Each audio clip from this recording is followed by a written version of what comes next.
Non, moi je vous aime bien les PME, je vais être honnête. C'est vous qui créez de l'emploi chez nous. L'argent qui est investi dans les PME, il profite nettement plus à l'économie locale que les exonérations fiscales qui sont accordées aux multinationales, qui plient bagages dès qu'on essaie de leur faire payer des impôts. Les multinationales, c'est un peu comme les lecteurs du temps, vous savez, ils profitent des 10 articles gratuits, et quand c'est terminé, au lieu de s'abonner, ils se connectent avec un VPN depuis un autre pays. Alors un VPN, j'explique pour ceux qui ne comprennent pas, Philippe, Nouria, un VPN sur Internet, ça permet de faire croire qu'on est quelque part alors qu'on est ailleurs. Par exemple, vous pouvez faire croire que vous êtes à Sainte-Croix alors que vous êtes à Lausanne. Vous demanderez à un collègue de vous expliquer.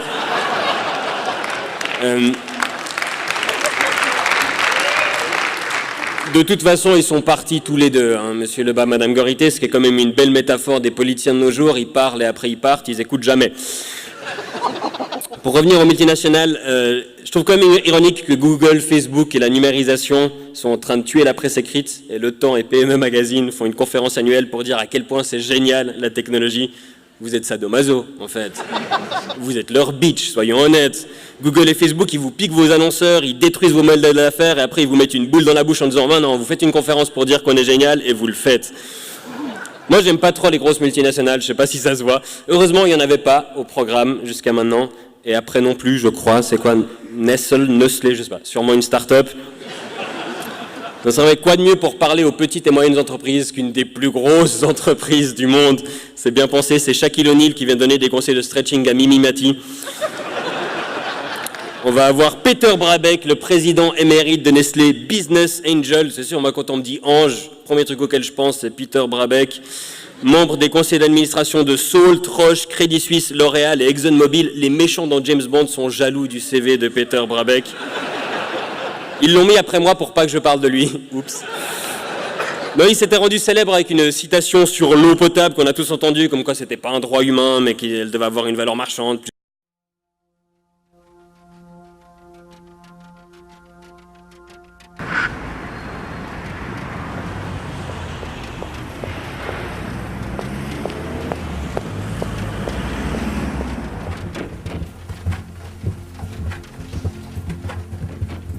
Mein Name ist Peter Brabeck, ich komme aus Villach in Kärnten und bin seit jetzt 7 Jahren Verantwortlicher der Nestlé-Gruppe, des größten Lebensmittelkonzerns der Welt, mit einem Umsatz von ungefähr 90 Milliarden Schweizer Franken oder ungefähr 65 Milliarden Dollar und mit ungefähr 275.000 Mitarbeitern, die bei uns direkt arbeiten. Also insgesamt ein relativ großes Schiff. Wir sind die 27 größte Firma der Welt. Wir glauben heute zum Beispiel, dass alles, was Natur ist, ist gut. Es ist ein riesiger Wandel, weil eigentlich bis vor kurzem haben wir immer gelernt, dass die Natur sehr unerbittlich ist. Der Mensch ist jetzt in der Lage, der Natur etwas an Gleichgewicht zu geben. Und trotzdem kommen wir jetzt in so eine fast Versinnbildlichung, dass alles, was von der Natur kommt, ist gut. Gutes Beispiel ist Bio. Bio ist jetzt das Beste. Ja? Bio ist nicht das Beste. Nach 15 Jahren Verzehr von gentechnologischen Lebensmitteln ist in den USA bis jetzt noch kein einziger, nicht einmal ein Krankheitsfall aufgetreten. Und trotzdem sind wir in Europa so beunruhigt, dass uns irgendetwas passieren kann. Also auch dort ist mehr Heuchelei als sonst irgendwas.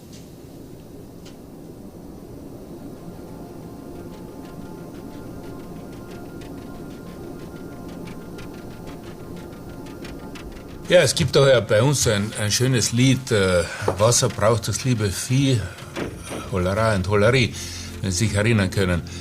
Also Wasser ist natürlich das wichtigste Rohmaterial, das wir heute noch auf der Welt haben. Es geht darum, ob wir das normale Wasserversorgung der Bevölkerung privatisieren oder nicht. Und da gibt es zwei verschiedene Anschauungen. Die eine Anschauung, extrem würde ich sagen, wird von einigen von den NGOs vertreten, die darauf pochen, dass Wasser zu einem öffentlichen Recht erklärt wird.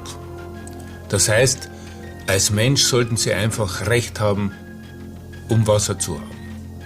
Das ist die eine Extremlösung. Ja?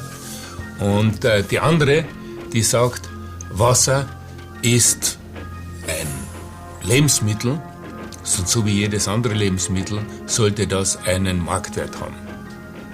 Ich persönlich glaube, es ist besser, man gibt einem Lebensmittel einen Wert, sodass wir alle bewusst sind, dass das etwas kostet und dann anschließend versucht, dass man mehr spezifisch für diesen Teil der Bevölkerung, der keinen Zugang zu diesem Wasser hat, dass man dann dort etwas spezifischer eingreift und da gibt es ja verschiedene Möglichkeiten. Also.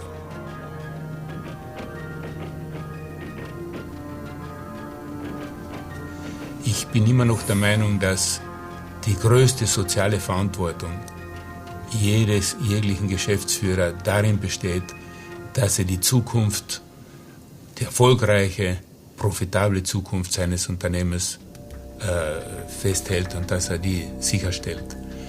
Denn nur wenn wir langfristig weiter bestehen können,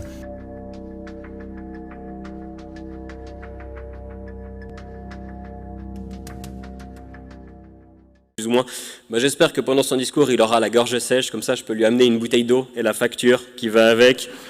Après, il avait corrigé cette citation, il a dit non, c'est pas ce que je voulais dire, tout le monde a le droit à un certain nombre de litres pour leurs besoins quotidiens, mais ça inclut pas laver sa voiture et remplir sa piscine.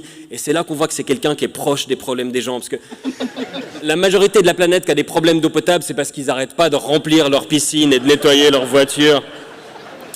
J'avais beaucoup aimé aussi l'interview de M. Brabeck dans un magazine où il se faisait photographier devant son jet privé avec en gros titre « J'adore voler ». Ouais, les petits producteurs agricoles d'Amérique du Sud sont au courant.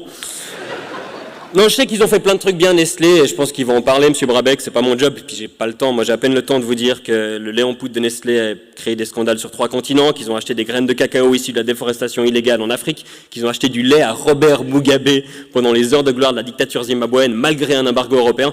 C'est une situation compliquée, ça. Puis on est méchant avec Mugabe, franchement, c'est pas le pire dictateur de l'histoire avec une moustache minuscule.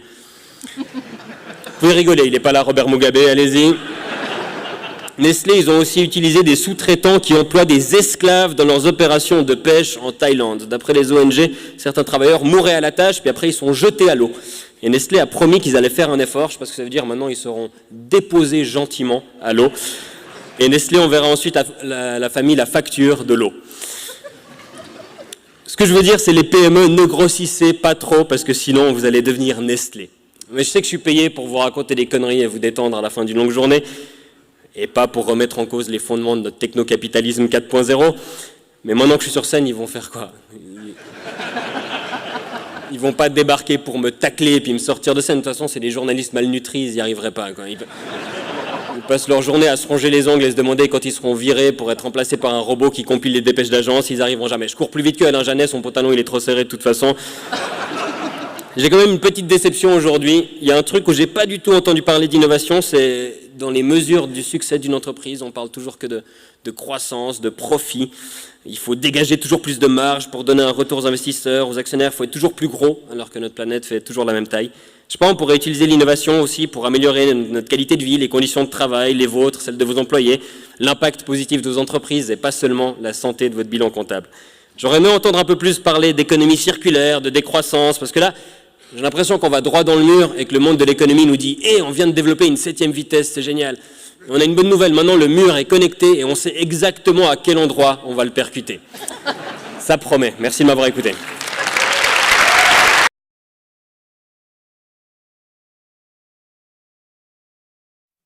Welcome